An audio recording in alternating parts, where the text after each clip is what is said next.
I bet you didn't know your Kia Sportage's rear camera might have a super simple fix. Let's get your camera working, fast. First, check if your camera lens is dirty.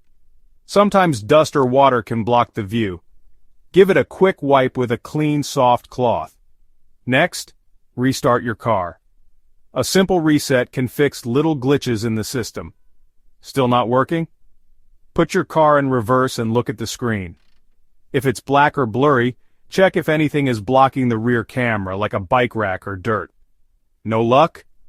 Let's check the settings.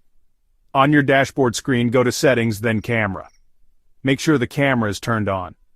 If you see an error message or a blue screen, there might be a loose cable.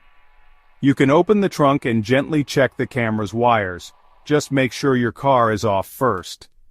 If none of these steps work, it's time to visit your local Kia service center. They can run a full check and get you back on the road safely. Don't let a broken camera keep you guessing. Try these easy steps and see if you can fix it yourself. Thanks for watching. Safe driving.